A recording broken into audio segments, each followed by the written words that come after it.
जब लास्ट में एक वृद्धावस्था आती है, जब अपना शरीर साथ छोड़ देता है, हाथ पैर साथ छोड़ देते हैं, चेहरे पे झुर्री आ जाती है, सुंदरता चली जाती है, उसके बाद हम भगवान के पास ही जाते हैं, ये पूरा समाज छोड़ के। तो इस अवस्था में भगवान के पास जाओ ना, एक बार जाके तो देखो, वो बहुत प्यार से स्वीकार करते हैं और आपको किसी की आवश्यकता नहीं होती। मुझे नहीं लगता कि मुझे किसी की आवश्यकता होगी जीवन में कभी। मन में कैसे आया ये तो मैं भी नहीं समझ पाई, सब उनकी कृपा है और आज हो रही है। ये मेरे सपना था गोपाल जी से शादी करना, मेरे सपनों में आता था और आज मेरा सपना सच हो रहा है। और सारी नॉर्मल तरीके से सारी तैयारियां हो चुकी हैं, बस अब लास्ट डे है आज। सम्मेलन पहुंच रहे हैं हम लोग रेडी होके बस, तो वहाँ पे भावरे वगैरह होंगी, जयमाला वगैरह होगी, वहीं पे सब कुछ होगा, फिर विदा घर से होगी। कैसे जागृत हुई कि मुझे मेरा जीवन किसी और को नहीं सौंपना है, उनका है, उनका दिया हुआ है। तो मैं सोचती हूँ कि किसी और को सौंपने से अच्छा है पूरा उनको समर्पित कर दो और भक्ति में कोई बाधा ना आए, इसलिए मुझे किसी तीसरे के घर नहीं जाना। बचपन से ही माता जी करती थी सेवा, तब से ही मैं भी करती हूँ। फिर पिछले 6-7 सालों से कुछ ज़्यादा बढ़ गई है। मैं जहाँ तक होगा अपने माँ बाप के साथ ही रहूँगी और मुझसे जितना हो सकेगा मैं उतना साधु जिस तरीके से रहते हैं उस चीज़ को फॉलो करूँगी। बारात कल शाम को आ चुकी है और अभी यहाँ से वहाँ सम्मेलन के लिए जाएगी कैंसर पहाड़िया पे, और रीति रिवाज जिस तरीके से होते हैं उसी तरीके से हो रहे हैं सारे, बिल्कुल प्रॉपर तरीके से सब कुछ हो रहा है जैसे होता है। जी बिल्कुल, मैं माँ बाप के साथ ही रहूंगी और हमेशा उनको अपने साथ ही रखूंगी जब तक हो सकेगा, और जब तक वो रहेंगे तब तक वो मेरे साथ ही रहेंगे, क्योंकि मुझे उनकी सेवा प्रथम है। तो मैं पहले तो शादी नहीं करना चाहती थी, फिर विचार मन में उन्होंने पैदा किया कि मत करो शादी, इनके पास ही रहो जीवन भर, बस फिर ऐसे शादी कर ली। नहीं लगता, हाँ हर लड़की का सपना होता है, मेरे भी कुछ चीजें सपने थी कुछ, पर किसी और के घर जाने का ये मैंने कभी नहीं सोचा और ना कभी सपना देखा, ना कभी विचार आया मन में कि मेरी कहीं शादी होनी चाहिए। सारे लोग आए हैं, सब लोग आए हैं, कोई जितने लोग सब नाराज थे वो सारे आए हैं, बस कुछ कुछ हैं जो अभी नाराज है वो नहीं आए हैं, बाकी सब लोग आए हैं, बहुत सारे लोग आए हैं। भोजन आप देखना, अभी बहुत सारे लोग आएंगे, 300 से 400 लोग तो आएंगे ही, इतना मुझे पता है, बाकी औरों का नहीं पता अभी। सभी ने बोला है कि जीवन बहुत बड़ा है, अकेले कटेगा नहीं, पर मुझे नहीं लगता। जब लास्ट में एक वृद्धावस्था आती है, जब अपना शरीर साथ छोड़ देता है, हाथ पैर साथ छोड़ देते हैं, चेहरे पे झुर्री आ जाती है, सुंदरता चली जाती है, उसके बाद हम भगवान के पास ही जाते हैं, ये पूरा समाज छोड़ के। तो इस अवस्था में भगवान के पास जाओ ना, एक बार जाके तो देखो, वो बहुत प्यार से स्वीकार करते हैं और आपको किसी की आवश्यकता नहीं होती। मुझे नहीं लगता कि मुझे किसी की आवश्यकता होगी जीवन में कभी। माता पिता क्या कहते हैं? माता पिता बहुत खुश हैं। माता पिता ये सोचते हैं कि इनसे बड़ा दामाद कहाँ होगा, हमारी बेटी जन्म जन्म तक सुहागन रहेगी। जी बिल्कुल, अब सब कुछ हो चुका है, बस भावरे पढ़ने के लिए सम्मेलन पहुंच रहे हैं। जिस तरीके से हर लड़की की होती है उसी तरीके से होगी। अब और क्या रस्में होती है ये तो मुझे नहीं पता, ये बड़े वगैरह जानते हैं, बाकी इतना पता है जिस तरीके से हर लड़की की होती है उसी तरीके से होगी। मैं तो बहुत खुश हूँ, मेरा तो 6-7 साल पुराना सपने सच हो रहे हैं और एक एक चीज सच हो रही है, जो मैंने सोची भी नहीं थी वो भी हो रही है। वैराग तो देखो आत्मा से होता है और हमारे गुरुजी ने भी बहुत समझाया पहले शिवानी को जब शुरू में गई कि बेटा जीवन बहुत बड़ा है और जीवन एक परिवार में रह के जो निकलेगा वो भक्ति में तो निकलेगा, लेकिन यहाँ वैरागन बन के ना निकाल के अपने परिवार में रहे। लेकिन उन्होंने जब शिवानी जी ने बताया कि हम 7 वर्ष से भगवान की भक्ति में लीन हैं और हमें ठाकुर जी के सिवा आप कुछ मन में आता ही नहीं है, तो फिर महाराज जी ने आदेश दिया कि आप एक सांसारिक जीवन में रहना चाहती हैं या ना रहना चाहते, लेकिन भगवान से एक विवाह करें जिससे एक परिवार में, एक समाज में अच्छा उदाहरण जाएगा, और इसके बाद आप भजन करें, चाहे ग्वालियर में रह के करें और चाहे वृंदावन में रह के। ये जरूरी नहीं है कि वृंदावन में ही पूरा जीवन निकालें, आप जाएं एकादशी को परिक्रमा करें। अगर आपको भागवत या रामायण या गीता जो भी पुराण का अध्ययन करना है तो वृंदावन में कई आश्रम ऐसे हैं, विद्यालय हैं, वहां शिक्षा दीक्षा लें और धर्म का प्रचार करें। ये समझाया महाराज जी ने, तो उन्होंने कहा है कि हम भगवान के धर्म के प्रचार के लिए ही यह कर रहे हैं और भगवान में उनकी आस्था है। हाँ, तो वृंदावन में है आश्रम, अपने पारासर जी का है, ठाकुर जी का है, रमेश बाबा जी का है बरसाने में, जहाँ 250 बच्चियां रह रही हैं। उनके रहने की अलग ही व्यवस्था है। देखो अभी तो जो रीति रिवाज हो रही है वो आम शादियों जैसी हो रही है, और सारी आम शादियों जैसी ही रीति रिवाज, बाकायदा तेल मंडप, जो भी कंकन वंदना सब कुछ हुआ है, हल्दी तेल, क्योंकि शादी तो जब ही मानी जाएगी जब हम उनके नियमों को पालन करेंगे। बाकायदा भावर भी होगी, सब विदाई भी होगी, बारात भी होगी। लेकिन इसमें एक सबसे हटके होता है कि ठाकुर जी की शादी में जो 7-5 वचन, साकोचार कहते हैं जिनको, वो ना होके भगवान की वंशावली होती है, क्योंकि भगवान को हम किसी बंधन में नहीं बांध सकते। भगवान सर्वज्ञ हैं, उनको बांधना कठिन है। और 7-5 वचन जो हम एक सांसारिक शादी में होते हैं वो एक पति पत्नी को एक बंधन में बांधने के होते हैं। तो भगवान तो हम सबको बांधने वाले हैं, उनको हम नहीं बांध सकते हैं। तो इसमें बस यही एक हटके है कि इसमें भगवान की वंशावली होती है। हम स्त्री को तो बांध सकते हैं बंधन में, लेकिन भगवान को बंधन में नहीं बांध सकते।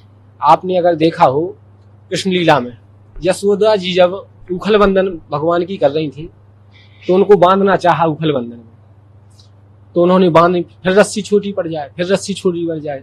जब वो थक गई बांधते बांधते, तो उन्होंने कान्हा जी से कहा कि बेटा लल्ला अब तू ही बंध जा। जब जाके वो छोटी सी रस्सी से बंध पाए। तो उनको बांधना हम लोगों के बस की बात नहीं है, वो तो स्वयं ही अपने आप बंध जाएं, वही बड़ी बात है। अभी तो इनका ऐसा जीवन हुआ कि अभी कल जब विदाई होगी तो एक कुछ समय के लिए बरसाना जाएंगी, बरसाना वहां रहेंगी, जो भी जितना भी 10-15 दिन 5 दिन, इसके बाद इनके भाई जाएंगे, माता पिता जाएंगे, लिबा लाएंगे इनको। फिर इसके आगे अगर वहां रहना होगा तो वहां बरसाने में ऐसा नियम है कि जो दीदी जी है, पूनम दीदी है और मुरली दीदी जी, उनकी देखरेख में रहते हैं। तो 15 दिन तो वहां रखेंगे। तो पहले इनका पूरा देखेंगी कि कैसा क्या इनका जीवन है, वहां मोबाइल वर्जित है। इसके बाद अगर उस चीज में पारंगत हुई तो फिर वो हमेशा के लिए इनको रख सकते। अब समझाया तो सबने है, हमने भी समझाया है कि बहन ये जीवन देखो, हम पुरुष हैं, हमें आज एक आश्रम से निकाल देंगे, हम दूसरी जगह चले जाएंगे या अपना आश्रम बना लेंगे। और स्त्री जीवन में ये बहुत कठिनाई का जीवन है, और पूरा जीवन अभी पड़ा है तो कठिनाई का। लेकिन ऐसा नहीं है कि एक से एक महामंडलेश्वर भी स्त्रियां हैं। अगर भगवान से उनकी प्रीत हो गई है और सच्ची प्रीत है तो भगवान की कृपा उन पर सदैव रहेगी और वो अपना नाम भी रोशन करेंगी। माता पिता, हम तो ये कहते हैं कि शिवानी को बड़े सौभाग्य से माता पिता मिले हैं, जो ऐसे माता पिता मिले हैं कि उनका इस में वो साथ दे रहे हैं और ये खर्चा भी कर रहे हैं, बड़े धूमधाम से शादी भी कर रहे हैं। ऐसे माता पिता भगवान सबको दे, क्योंकि आज के समय में कोई भी माता पिता नहीं चाहते कि हमारी संतान संत बने या बाबा बने या बैरागी बने। चाहे वो कोई चाहता है कि डॉक्टर बना दें, कोई इंजीनियर बनाना चाहता है, कोई वकील बनाना चाहता है, यहाँ तक कि चोर डाकू तो बना देंगे, लेकिन संत आज के समय में कोई नहीं बनाना चाहता है। तो हम तो ये कहते हैं कि सौभाग्य से शिवानी को ऐसे माता पिता मिले कि ऐसे समय में वो उनका कंधे से कंधा मिलाकर साथ दे रहे हैं और इस मार्ग पे वो ला रहे हैं। हम लोगों में, संतों में भी हर्ष उल्लास है, और हम लोगों को तो हम भी चाहते हैं कि हमारा सौभाग्य है कि आज ठाकुर जी के शादी में और उनकी बारात में हम सबको आने का सौभाग्य मिला है। हमारी रिश्ते में शिवानी बहन लगती है, क्योंकि हम एक ही गुरु के चेला हैं और शिष्य भी हैं, और उन्हीं गुरु के आशीर्वाद से आयोजन हम सबको दायित्व मिला है कि ये शादी, क्योंकि हमारे गुरु जी है, वृद्ध हैं और वो बीमार हैं, उनको परेशानियां हैं, डायबिटीज की परेशानी है, इसलिए वो आने में असमर्थ है, लेकिन उनका आशीर्वाद हम सबको प्राप्त हुआ है। जो ऐसी चीजों पर विश्वास नहीं करता है उसका सनातन पर विश्वास नहीं है। और हम अपनी बच्चियों की शादी जब इंसान से करते हैं, जहां तो स्वयं परम पिता परमेश्वर भगवान श्री कृष्ण बाके बिहारी जी को हम अपनी बिटिया को सौंपने जा रहे हैं, तो किसी प्रकार की चिंता और किसी प्रकार का भय नहीं है, क्योंकि उससे बढ़कर ना कोई था, ना कोई है, ना कोई होगा। और जो लोग इस पर विश्वास नहीं करते हैं, मेरे हिसाब से उनको सनातन में रहने का कोई अधिकार नहीं है। इस बच्ची ने जो निर्णय लिया है, हम पूर्ण रूप से आज भी कल भी जीवन पर्यंत उसके साथ हैं, और जीवन पर्यंत ये निर्णय उसके साथ लिया है कि वो जो फैसला करेगी, जैसा उसका निर्णय होगा, उस निर्णय के हम हमेशा उसके साथ रहेंगे। आप ये देखिए कि बहुत कम उम्र में ही लोगों को एहसास होता है, और कई लोगों को संपूर्ण जीवन गुजराने के बाद इस बात का ज्ञान प्राप्त नहीं हो पाता कि ईश्वर है क्या। और उसने लगन जिससे लगाई है वो इस संसार में सबसे मतलब सबसे प्रिय है, सबके प्रिय हैं। अगर बांके बिहारी को कोई सच्चे हृदय से एक बार याद कर लेता है, एक बार उनके दृश्य देख लेता है, तो वो जीवन भर के लिए उसका ऋणी हो जाता है, जीवन भर उससे प्रेम करने लगता है। और यही भगवान श्री कृष्ण की महिमा है। आपको देख के लगता है कि शायद आपको बड़ा सौभाग्य प्राप्त हो रहा है जब ऐसा करना। मैं तो आप मान के चलिए मेरे स्वयं के 3 बिटियां हैं और स्वयं को ये सौभाग्यशाली मानता हूं कि चौथी बच्ची का भी मुझे कन्यादान करने का सौभाग्य प्राप्त हुआ। मेरी कई सारी भांजियां हैं, तो मैं तो बेटियों को बहुत ज्यादा अपने दिल से प्रेम करता हूं और चाहता हूं इस संसार में जहां भी बेटियों का अपमान और जहां भी बेटियों को दुत्कारा जाता है या जो भी किया जाता है, तो इस सब चीजों से संसार बाहर है। शिवानी के माता पिता क्या सोचते हैं? वो भी प्रसन्न है, खुश हैं। देखिए शुरू में जब कोई भी कठिन निर्णय कोई भी बच्चा करता है तो निश्चित तौर पे माँ बाप को दुख होता है, पर अब वो भी प्रसन्न है, खुश है। आपको जितनी खुशी है उतनी आप नहीं, बहुत बहुत है। कल बारात आई हमारे घर पे, हमारे लिए अपने आप में सौभाग्य की बात है कि वृंदावन से स्वयं साधु संत सारे लड्डू गोपाल मेरे घर में आए और इस बच्ची का कन्यादान करने का सौभाग्य प्राप्त हुआ। बहुत बहुत खुश, कह नहीं सकते इतनी खुशी। खुशी भी है कहीं ना कहीं, नहीं आंसू भी खुशी, हो जाती है आप सोच के। बहुत खुशी के आंसू है, ऐसा कुछ नहीं। शिवानी ने एक बड़ा निर्णय ले लिया बहुत कम उम्र में। अब बंसी वाला पकड़ के ले जाएगा, उनके हाथ पकड़ के चल पाएंगे अपन भी चलते हैं, फिर उसको तो चलना ही है। वो तो छोटी सी थी जब से हमारे ऊपर मंदिर पे नानी है, वो भी कुआरी थी, कम से कम 85 साल की खत्म हुई है। छोटी रहती जब भी कहती थी कि मैं नानी जैसी बनूंगी, तो हम लोग बच्चों का स्वभाव होता कुछ भी देख के कहने का, तो हम वह समझते। फिर थोड़ी बड़ी हुई ना तो कहती मैं कान्हा जी से शादी करूंगी, बड़ी हुई थोड़ी। हमने ये तो पागलपंती करती रहती है। 2-3 साल के चलो कान्हा जी ले आओ, मैंने कहा हाँ, मेरे तो छोटी सी बैठी है ना। फिर 5 साल तो वो ले ही आई, जब से कहती बस मेरे कान्हा जी आ गए, मेरी वृंदावन ससुराल है, अब मैं इनसे ही शादी करूंगी। साल भर से कह रही है, मैं उसकी सुनती नहीं। आज जितने बार कहती मैं कह देती हाँ ठीक है, मुझे फुर्सत नहीं, क्योंकि मुझे छुट्टी नहीं रहता। वो है ना, वो वहां से करा के नहीं ले आई। फिर हमने की तो ठीक है, अब तुम्हारी खुशी में हमारी खुशी। पहले तो घर वाले थोड़े नाराज हुए, अब वो इसलिए हो कि इतनी बड़ी जिंदगी है कैसे चले, इसलिए अच्छे के लिए, अपना परिवार अच्छे के लिए होता है।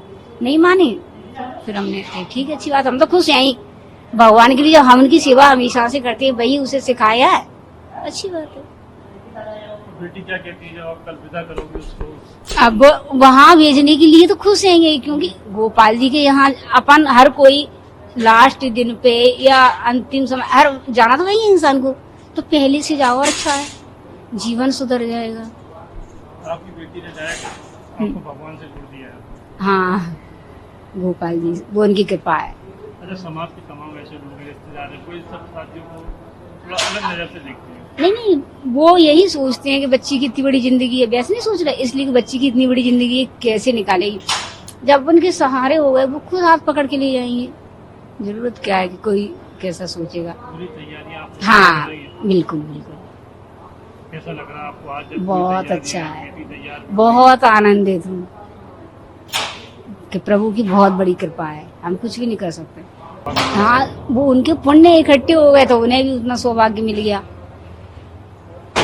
वैसे माना है तो वो मेरे भांजे लगती है, वो शर्मा है, हम ठाकुर है, पर है ना इतना बड़ा निर्णय लेने के लिए आपने कई बार शिवानी को समझाया भी होगा। बहुत समझाया। मैं उसकी बात ही, क्योंकि मुझे टाइम नहीं रहता, मैं जॉब जाती तो मैं कहती हूँ चल तू तो पागल है, भक्ति रहती है। लेकिन जब कह के परेशान हो गई तो उसने कहा अब तो करेंगी, तो हम खुश हैं, ऐसी बात नहीं, क्योंकि अच्छा काम है, मैं नहीं मना कर सकती। बहुत बढ़िया बात है, हमसे जानते हर एक कोई ये काम नहीं कर पाता। और अच्छी बात है कि भगवान की तरफ हमारी इसमें बहुत संस्कार हैं। पूरे जनों की भक्ति होगी, उसकी अधूरी रह गई होगी तो पूरी होगी। उसने हमने पहले कहा था कर ले, बोले पापा हम संसार वालों से शादी नहीं करेंगे, क्यों मैं देख रहा हूँ आखिर में सब से थकने के बाद इनके शरण में जाना पड़ेगा, तो मैं क्यों ना पहले से इनको पकड़ूं, क्यों संसार से कोई मतलब ही नहीं, यही सब कुछ करती है तो फिर हम इनको ही पकड़ूंगा, हम किसी के साथ नहीं करेंगे। तो हमने ठीक है बेटी, आपकी खुशी है, आपका जीवन है, मंजूर है, तुम खुश तो हम खुश। नहीं तो अपना तो बढ़िया अच्छी बात है, और बढ़िया प्रोग्राम चल रहा हो और बहुत से लोग इकट्ठे रहे, तो बहुत अच्छी बात है। एक तरह की लक्ष्मी प्रकट हुई है, ये मान लिया अपनी, तो हम तो यही मानते हैं। देखो उम्र से कुछ नहीं होता, वो तो भाव जागता है। कब प्रभु किसको भाव जगा दे कोई पता नहीं। भक्त प्रहलाद कितने बड़े थे, ये तो फिर भी बड़ी है। तो भाव प्रभु कब किसको जगा दे कोई मालूम नहीं है। अपन कहते हैं ये कर ले वो कर ले, कुछ नहीं, जो प्रभु कराएंगे वही होगा। इंसान को समय के अनुसार चलना चाहिए। तो उसने यही बोला, पापा वो समय नहीं है जो पहले था, अब दूसरा समय है। पहले के लोग क्या थे, स्त्री की इज्जत करते थे, अब सम्मान नहीं करते। 7-10 बार कहने लगे थे जा अपने माँ के पास, फलान दुनिया भर की बात। और संसार की तरफ सोच के चला तो भगवान राम सीता को नहीं जीने दिया, उनको भी है। तो संसार ही कुछ नहीं, संसार तो भांत भांत के लोग जाने वही प्रभु दे जनाई, तुम्हें जाने तुम्हें आ जाए। प्रभु की इच्छा से सब कुछ था, और भगवान की भक्ति में सब कुछ है। आए किसी लिए जब गर्भ में अपन 9 महीने रहते हैं मलमूत्र में, कहते हे प्रभु उद्धार कर दे हमको, हम तुम्हारा नाम नहीं भूलेंगे। और जब आए तो सब भूले गए, लेकिन नहीं, उसे ज्ञान है, उसे याद है कभी होगा। तो जिसके ऊपर प्रभु की कृपा होती वो ऐसा कर पाता, हर कोई नहीं कर पाता। तो हम तो बड़ी अच्छी बात है और बड़ी गर्व की बात है कि हम ऐसी बच्ची के पिता हो गए। यही हमको बहुत संतोष है।